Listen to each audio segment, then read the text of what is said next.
Parliament जनाब doctor Faiyaz Ahmad साहब तशरीफ लाए हुए हैं। जनाब मेरा बिस्फी हल्का है और वहाँ पर हॉस्पिटल की एक बहुत बड़ी समस्या है, शायद आप उसे सॉल्व करने की कोशिश करेंगे। पेशेंट को इमरजेंसी में दरभंगा या मधुबनी लेकर जाना पड़ता है, जो कि बहुत बड़ी समस्या है। आप अगर इसका निवारण करें तो हम आपके आभारी होंगे। आपका बहुत बहुत स्वागत, आप यहाँ तशरीफ लाए। ये बहुत मुनासिब मशवरा है, बहुत मुनासिब बात है। खोज करने के बाद मुख्तलिफ शहरों का दौरा किया और उसी सिलसिले में एक मरतबा पहले भी आए थे हम यहाँ और इस बार भी आए। ये इस गर्ज से आए कि अपने लोगों को जगाएं कि आप अपने वतन आएँ। जैसे आप बकरीद में, ईद में या मुहर्रम में वतन जाते हैं, वो तो हर साल आता है और आपका ये जो त्यौहार है वो 5 साल में एक मरतबा आता है। और ये त्यौहार ऐसा त्यौहार है जो आपकी किस्मत बदल सकता है, आपका जो है से कानून बदल सकता है, आपकी हालात बदल सकती है। तो इसमें आप लोग अपने गांव आएँ, अपने इलाके आएँ, इसी को लेकर के हम लोग यहाँ तक पहुँचे हैं। बहुत सारा देखते हैं। फैयाज अहमद साहब तशरीफ ला चुके हैं और हमारे वीर हरदिल अजीज जनाब आसिफ अहमद साहब भी तशरीफ ला चुके हैं। आपका बहुत बहुत स्वागत है, तालियों से।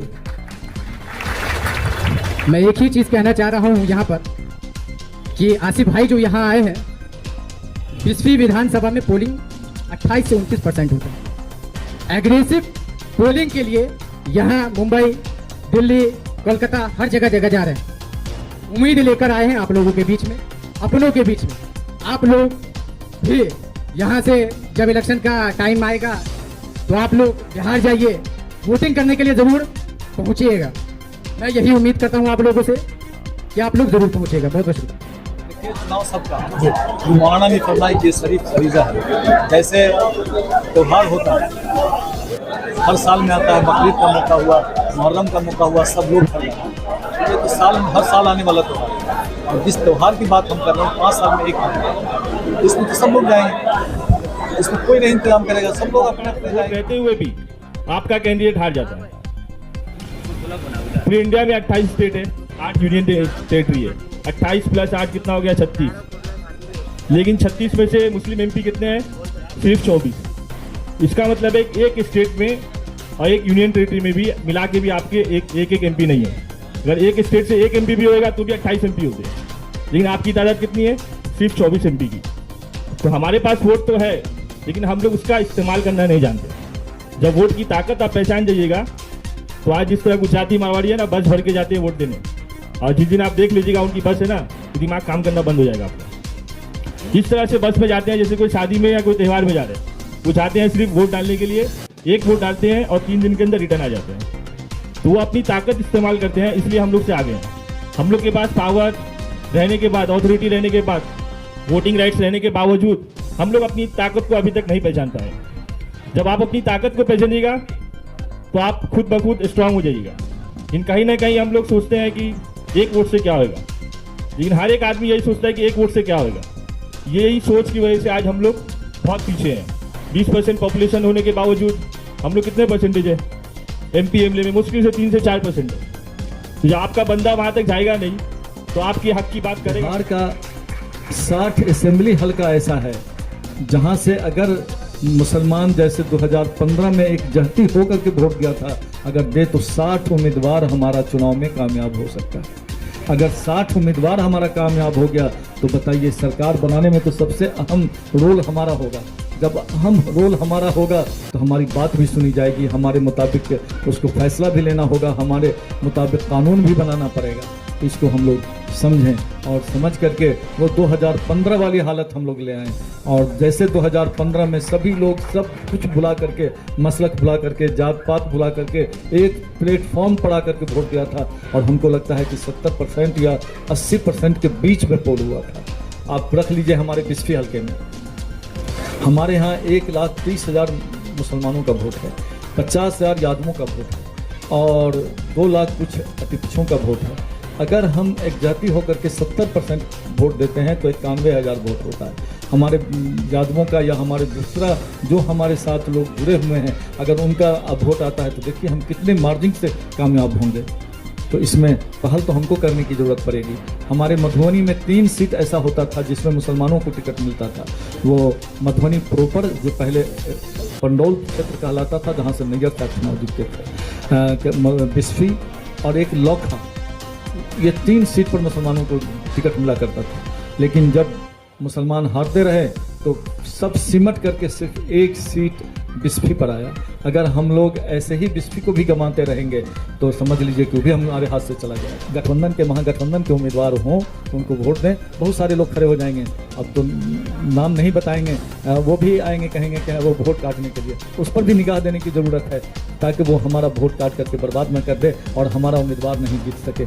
ऐसी इत्तेहाद से हम लोगों को अपने उम्मीदवार को चुनाव जिताना है। इसी गर्ज से क्योंकि हम लोग बहुत गौर फौज किया और हम लोगों को लगा कि जब तक हमारे भाई जो बम्बे में हैं, दिल्ली में हैं, जो हैदराबाद में या मुख्तलिफ शहर में, कोलकाता में हैं, वो नहीं आएंगे तो हम इस लड़ाई में कामयाबी नहीं हासिल कर सकते। हमने लगभग सभी शहरों का, 1-2 शहर छोड़ करके हमने सभी शहरों का दौरा किया है और दिल्ली में भी हर मोहल्ले में गए हैं और वहाँ भी लोगों को जगाने का काम किया है, दावत देने का काम किया है। कोलकाता भी गए हैं, बॉम्बे में भी आए हैं, दोबारा आए हैं, और बाकी जो छोटा छोटा और जगह है जहाँ भी अपने लोग बहुत मौजूद हैं वहाँ जाएंगे और हर जगह जाके लोगों को जगाने का काम करेंगे कि आप आइए और आकर के ये इस बार 25 का चुनाव 2015 के चुनाव के जैसे हो और हमारा अहम और महागठबंधन की सरकार बनाने में जैसे 2015 में हमारा अहम रोल था, वही रोल हमारा 2025 में भी हो। इसी गर्ज से हम हर शहर घूम रहे हैं, हर शहर लोगों को दावत दे रहे हैं। थोड़ा खामोशी अख्तियार कर लें। मेरे कहने का ये मतलब है, हम बल्हा पंचायत से आते हैं। हमारे गांव के अंदर में जब भी वोटिंग का टाइम होता है तो हमारा जो बूथ है ना, वो बल्हा घाट के नीचे है। जब भी वोट मारने का टाइम होता है वहाँ पे दिक्कत ही होता है।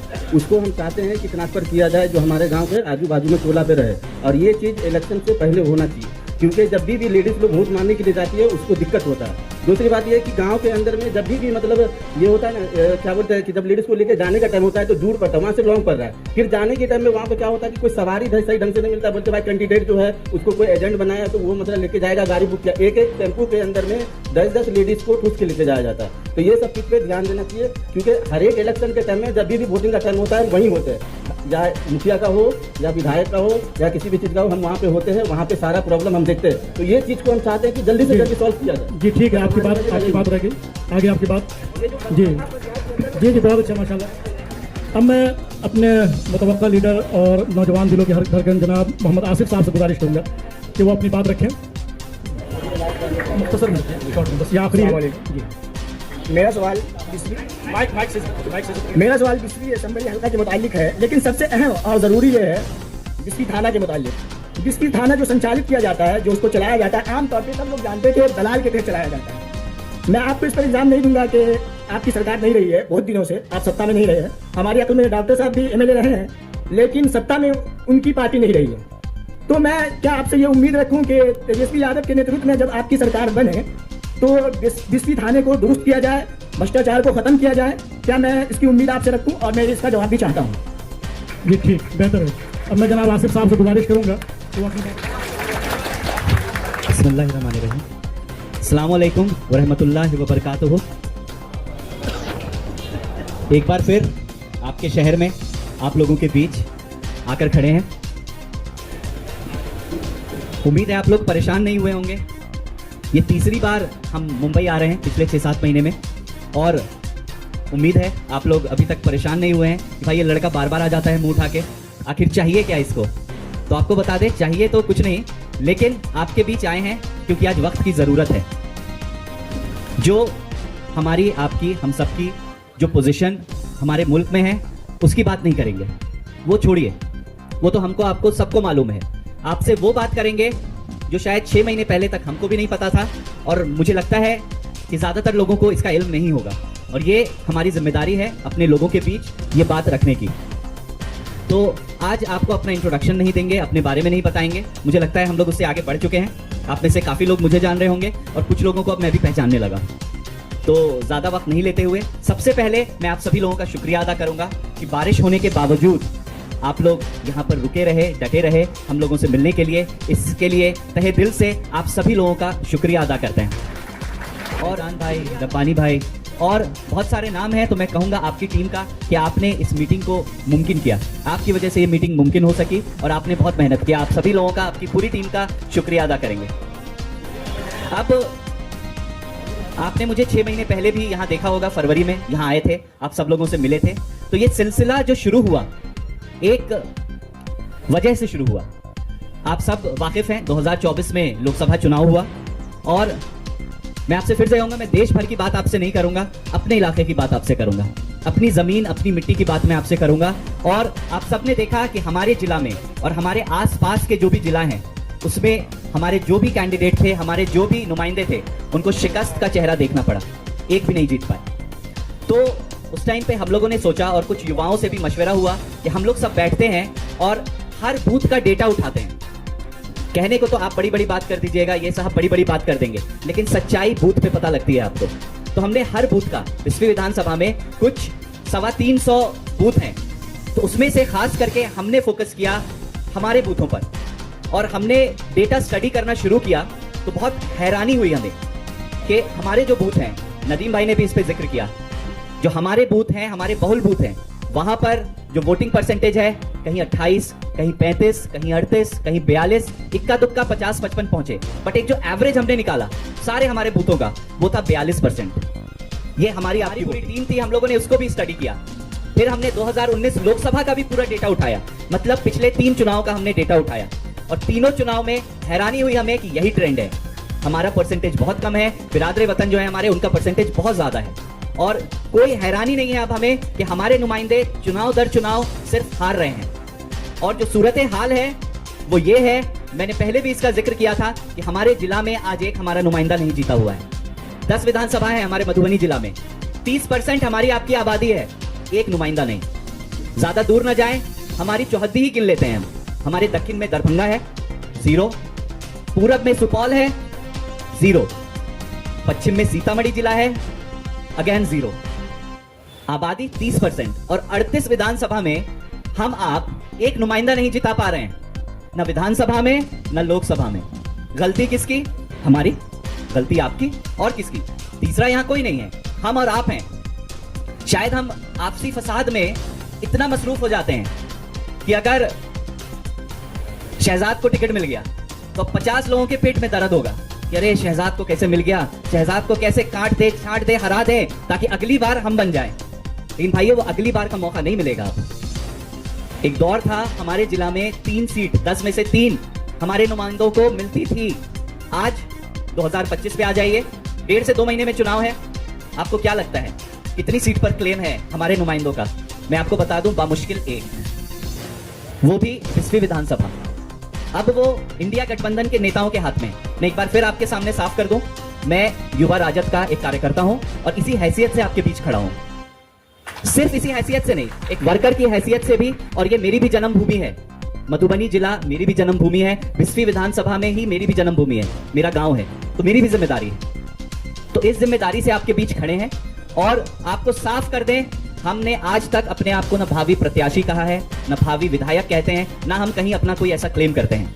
और आपसे भी ये कहेंगे कि इंडिया गठबंधन के नेता जिसको भी सिंबल दें, काटने छाटने का वक्त नहीं है।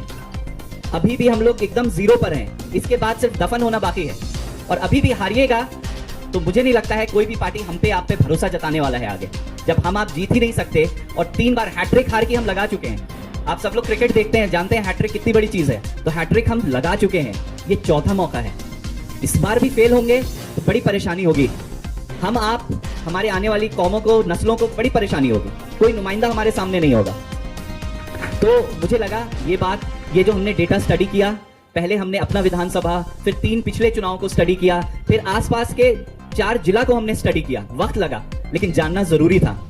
हम आप आपस में उलझे हुए हैं, आपको भी खबर नहीं, हमें भी खबर नहीं, और चुनाव दर चुनाव हार रहे हैं। तो वो मतलब लेके जाएगा, गाड़ी बुक किया, एक टेम्पो के अंदर में 10-10 लेडीज को ठूस के लेके जाया जाता है। तो ये सब चीज पे ध्यान देना चाहिए, क्योंकि हर एक इलेक्शन के टाइम में जब भी वोटिंग का टाइम होता है वहीं होते हैं, या मुखिया का हो या विधायक का हो या किसी भी चीज का हो, हम वहाँ पे होते हैं, वहाँ पे सारा प्रॉब्लम हम देखते हैं। तो ये चीज को हम चाहते हैं कि जल्दी से जल्दी सॉल्व किया जाए। जी ठीक है, आपकी बात रह गई, आगे आपकी बात। जी जी बहुत अच्छा, माशाल्लाह। अब मैं एक चीज देखा, जो लोग शहर में हैं, हमारे बिस्फी विधानसभा में 30,000 नाम काटे गए, मामूली नहीं है। पूरे राज्य में 65 लाख नाम काटे गए हैं। आप समझ रहे हैं, वोटर हैं कुछ 6.5 करोड़ बिहार में, 10% को काट के साइड कर दिया है उन्होंने। और शहर में जो लोग हैं, मैं देख रहा हूं, उनका ये मानना है कि अरे हम तो शहर में रहते हैं, यहाँ दाम है हमारा, गांव में काट भी दिया तो क्या हो गया। लेकिन आपको बता दूं, इसे हल्के में ना ले, ये एनआरसी ही है जो पीछे के दरवाजे से दस्तक दे रहा है, और बहुत ज्यादा वक्त नहीं लगेगा कि ये हमारे आपके सामने से भी आएगा। तो अगर आपका नाम वहां से गायब होता है तो आपके लिए साबित करना बड़ा मुश्किल होगा उस दिन, जब ये मुसीबत की घड़ी सामने से आएगी कि भाई आपके दादा परदादा, आपकी जमीन कहां है। यहां आप साबित करना, मुझे लगता है कुछ लोग शायद कर भी दें, लेकिन ज्यादातर लोग आप नहीं कर पाइएगा साबित। आपकी अपनी जमीन, आपका अपना वतन, वहीं आपको मजबूती मिलेगी, वहीं से आप अपनी नागरिकता अपने आप को साबित कर पाएंगे। तो इस पर जरा ध्यान दें। और यहाँ एक फाउंडेशन भी देखा मैंने, मिला मैं कुछ लोगों से, नूर फाउंडेशन, अगर मैं सही कह रहा हूं, वो भी लोगों की मदद कर रहे हैं इसमें। और हमारे बिहार का जो यहाँ प्रेजेंस है, अंजुमन है, जिनके चेयरमैन हमारे बीच मौजूद हैं, उनका भी अहम रोल है इसमें। तो इन सब की कोशिश है कि हमारे लोगों को परेशानी ना हो, और जहां भी असिस्टेंस की जरूरत हो हम अपने लोगों को असिस्ट करें, और वहां उनका नाम ना कट पाए। जो भी डॉक्यूमेंट की जरूरत हो उसमें मदद की जाए लोगों को, और वहां हम भी कोशिश करेंगे कि आपकी मदद करें हम लोग। और एक बात आपसे कहेंगे, देखिए अभी बकरीद का त्योहार गया, कितना अच्छा लगा हम सबको, पूरा गांव खचाखच भरा हुआ था, मजा आ रहा था। लेकिन अभी आप जाइए तो सन्नाटा। भाई ऐसा तो नहीं ना है कि बकरीद 5 साल में 10 साल में आएगा, सब लोग पहुंचते हैं, लेकिन चुनाव तो 5 साल में एक बार आ रहा है। और कोई मामूली चुनाव नहीं होता है, ये आपको पंचायत चुनाव नहीं है। ये चुनाव से जो जीत के जाते हैं वो कानून बनाते हैं, वो पॉलिसी बनाते हैं, डेवलपमेंट का काम करते हैं, स्कूल कॉलेज रोड सब कुछ बनाने की ताकत है। हमारा आपका फ्यूचर, हमारे बच्चों का फ्यूचर तय करने की ताकत है इस चुनाव में। लेकिन जब वो वक्त आता है तो हम और आप शहरों में अपने काम में बिजी रहते हैं, और नतीजा होता है कि गलत लोग चुन के चले जाते हैं। लेकिन इसमें गलती मैं कहूंगा हमारे नेताओं की भी है कि आप लोग तो भाई काम करने वाले लोग हैं, काम में मसरूफ है। कोई एक बार आपको जगाने का भी काम नहीं करता, कोई एक बार आपसे पूछता भी नहीं है कि भाई ऐसी घड़ी है, क्या आप आना चाहते हैं, आइएगा तो कोई इंतजाम करके देगा आपको। देखिए, जिनको अल्लाह ने उस लायक बनाया है, आपको आना चाहिए, जरूर आना चाहिए। नहीं आना एक ऑप्शन नहीं होना चाहिए, आना ही आना चाहिए। और जो लोग रोजमर्रा काम करते हैं, काम करके कमाते हैं, वर्किंग क्लास हैं, मैं समझता हूं आप अगर जाएंगे चुनाव में अपना काम छोड़ के, आपका 5 दिन 4 दिन जाया होगा, आपकी कमाई घटेगी। मैं समझ रहा हूं ये एक बड़ी परेशानी है, लेकिन आप सोचिए आपके नहीं जाने से गलत आदमी चुन के आता है तो आपके समाज का, गांव का, बच्चों का 5 साल आगे का खराब होगा। 5 साल हो चुका है खराब। आप याद करें, जो बिस्फी की पोजीशन 2020 तक थी, आज 5 साल बाद बिस्फी उससे पीछे चला गया है, आगे नहीं बढ़ा है। तो ये जिम्मेदारी है हमारे आपके कंधों पर। और आज एक बहुत ही बड़ी जिम्मेदारी है कि हमारे जिला में बस एक मौका है। तो जिम्मेदारी मेरी नहीं है, आसिफ की ही नहीं है, आप सबके कंधों पर भी ये जिम्मेदारी है कि आज कायम करिए, अपनी जमीन कायम करिए, ताकि आगे के जनरेशन को आप पाल पोस के और आगे बढ़ाएं। अगर जमीन ही गवा देंगे तो दूसरों की खुशामद करने के सिवा कोई ऑप्शन नहीं होगा हमारे पास। आज भी नहीं समझे तो बड़ी मुश्किल होगी। और हमको कोई जरूरत नहीं है पौराने की, ये सब करने की। क्यों कर रहे हैं? क्या हासिल हो रहा है? आप बताइए ना, हम क्या हासिल हो रहा है हमको? अच्छा खासा जिंदगी जी रहे हैं, मेडिकल कॉलेज चलाते हैं, तो मजे से जिए, हमको क्या पड़ी है भाई। लेकिन क्यों नहीं? आप देखें, कोविड का वक्त आया, युवाओं ने अपने लोगों के लिए आगे बढ़कर क्या क्या नहीं किया, अपना वक्त दिया, अपनी एनर्जी दी, अपना पैसा जाया किया। तो हम क्यों पीछे रहें? हमारी भी तो जिम्मेदारी है।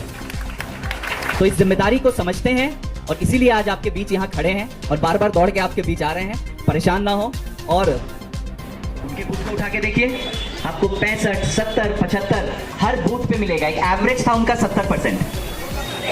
तो हमें हैरानी हुई, हमने सोचा और देखते हैं, तो हमने 2020 विधानसभा का भी पूरा पोलिंग डेटा उठाया। हमारी पूरी टीम थी, हम लोगों ने उसको भी स्टडी किया। फिर हमने 2019 लोकसभा का भी पूरा डेटा उठाया, मतलब पिछले 3 चुनाव का हमने डेटा उठाया। ये 70 और 75% हम लोगों का पोल हुआ। तो 2015 में 36,000 से जीते, और वो ऐसा चुनाव था 2015 का कि जो सभी लोग मसलक जात इम्पोर्टेंस को समझते हुए हमारी दरख्वास्त होगी, हमारा आप सब लोगों से मर्दवाना गुजारिश होगी कि आप जो है से चुनाव के वक्त में इसके हमें समझिए चुनाव की, और जाकर के वोट दीजिए। जो भी उम्मीदवार आए महागठबंधन का, उसको आप अपना वोट देके कामयाब बनाए, और आप लोग चले जाएंगे तो इंशाल्लाह जरूर उम्मीदवार चुनाव जीत जाएगा। बिहार का 60 असेंबली हल्का ऐसा है जहां से अगर मुसलमान जैसे 2015 में एक जहती होकर के वोट दिया था, अगर दे तो 60 उम्मीदवार हमारा चुनाव में कामयाब हो सकता है। अस्सलाम वालेकुम। 15 अगस्त अंजुमन मासूम बिहार में हमेशा त्यौहार को मनाया गया है बोलते हैं। आप तमाम लोग से गुजारिश है कि 15 अगस्त सुबह 10 बजे का टाइम है झंडा तोड़ने का, उससे पहले आप सब लोग पहुँच जाए। इसकी दावत देने के लिए मैंने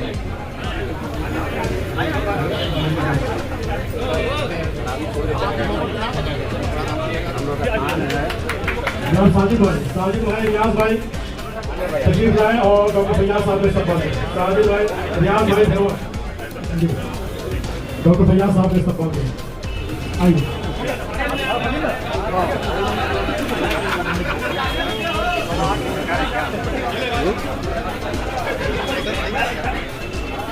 आले साहब मुर्शद और मेहताब साहब, आले साहब मुर्शद और बैंगलोर वाला अल्हम्दुलिल्लाह हमारे मेहमानों की गुलपोशी और इस्तकबाल का ये सिलसिला यहीं से खत्म होता है। आप लोग सभी गुजारिश है कि अपनी अपनी जगह पर बैठे रहें। इंशाअल्लाह ताला अब यहाँ से जो हमारा प्रोग्राम है वो बाज़ाब्ता शुरू होगा।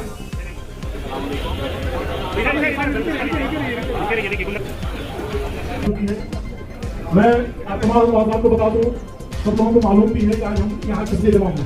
हमारे यहाँ जमा होने का जो असल मकसद है कि डिस्ट्रिक्ट असेंबली हल्का की तामीर और तरक्की कैसे हो, उसका विकास कैसे हो और उसमें हम अच्छे उम्मीदवार का इंतखाब कैसे करें।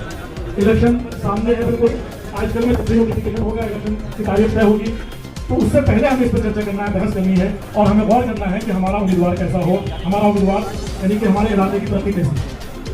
मैं तकरीबन पिछले 6 महीनों में दूसरा सफर है जनाब डॉक्टर फैयाज साहब और आसिफ साहब का, कि मुंबई तशरीफ लाए हैं और ये आप लोगों को जगा रहे हैं, आगे जगा रहे हैं, जो कि हमारा खुद अपना फर्ज था कि हम जानते और हम खुद इसके लिए मुताबिक रहते और हम जो है जाते हैं अपने हल्के की तरक्की के लिए हम खुद सोचते हैं। लेकिन ये डॉक्टर साहब है जो हमारा अपना मत अधिकार है उसको देने का एक जगह जगा रहे हैं, तो हमारा ये फर्ज बनता है कि हम जाके सब बढ़ाएं। मैं इस सिलसिले में जनाब डॉक्टर फैयाज साहब और आसिफ साहब को ठीक है।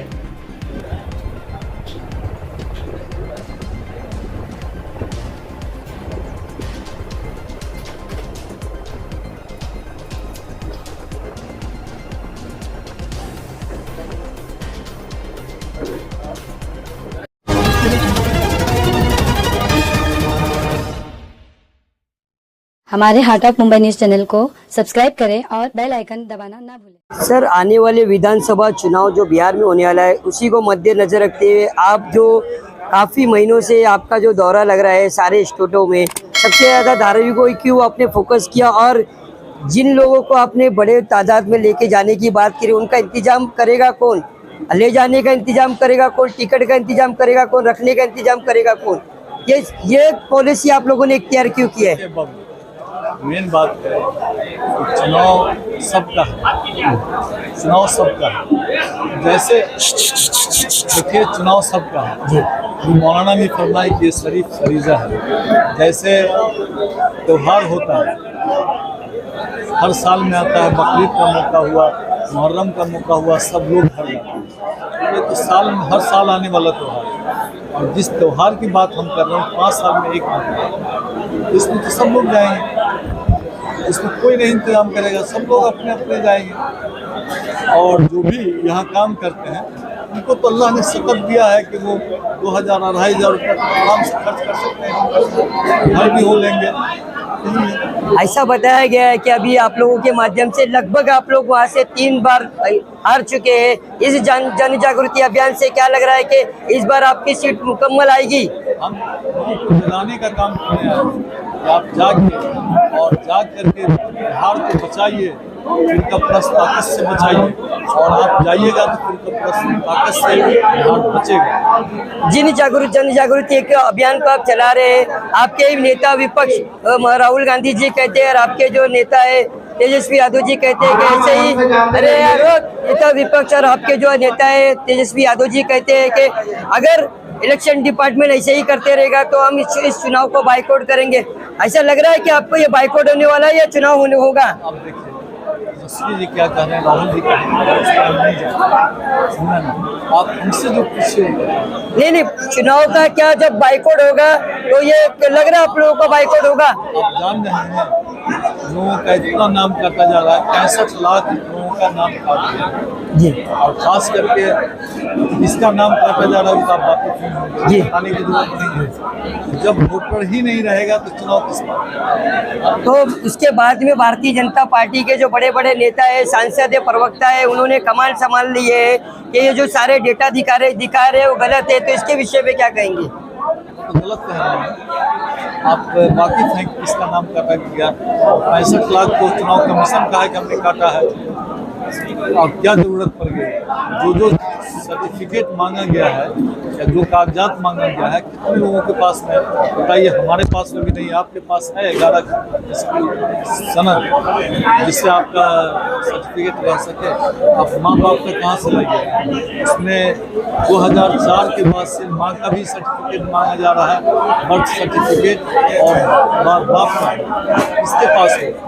जिस तरीके से अभी आपने कुछ दिन पहले किसी न्यूज़ चैनल के रिपोर्टर के माध्यम से देखा होगा कि दिल्ली जैसे क्षेत्र में बहुत से लोग जो मालदा के जो लोग थे, मालदा जो पश्चिम बंगाल में आता है, उनकी मुख्यमंत्री ममता बनर्जी है, उनके सारे डॉक्यूमेंट देखने के बाद में भी उनको वहां से भगाया गया, मारा गया। तो क्या लग रहा है कि ऐसे आने वाले समय में और कितने लोगों का हालात होंगे ऐसे? हालात तो बहुत खराब होगा। तो इसके लिए आपने कभी आवाज नहीं उठाई संसद में? सब लोग आवाज उठा रहे हैं जी। हम लोग तो पार्लियामेंट में डेली SIR पर आवाज उठा रहे हैं, हम लोग तो डेली प्रदर्शन कर रहे हैं, बाहर में भी और भीतर में भी। तो सबसे बड़ी कमी क्या है कि आप लोगों की आवाज नहीं पहुंच पा रही? अब मीडिया का क्या हालत है तो देखते हैं। मीडिया तो कोई भी मीडिया हो गया है, मीडिया तो कोई बात नहीं है, कुछ छापती नहीं है, आवाजें नहीं। सोशल मीडिया ही आवाज उठाती है, बड़े चैनल नहीं उठाते सर, वो आपको ही पता है। कोई चैनल नहीं उठाते हैं, बड़े चैनल का चैनल कोई, चाहे प्रिंट मीडिया हो चाहे इलेक्ट्रॉनिक मीडिया हो, कोई बात नहीं उठाती। जो देश के लिए बहुत खतरनाक है, ये प्रजातंत्र के लिए बहुत खतरा है ये। तो यहाँ से क्या मैसेज और पैगाम देना चाहेंगे बिहार वासियों को, जिनको अब यहाँ से लेके जाके वोट करवाना चाहते हैं? हम तो सभी बिहार वासियों को पैगाम देंगे, उनकी दरखास्त करेंगे, जब चुनाव का मौका आए तो सब लोग यहाँ से अपना वोट गिराने के लिए अपने वतन आवे और अपना वोट गिराएं। लगभग एक सवाल छूट गया सर, लगभग आपने सुना होगा कि महाराष्ट्र में भी चुनाव होने वाला है, उसकी भी बहुत जल्द बिगुल बजने वाले। तो क्या आपकी पार्टी के माध्यम से यहाँ से भी कोई उम्मीदवार उतारने की आप लोग हमारी पार्टी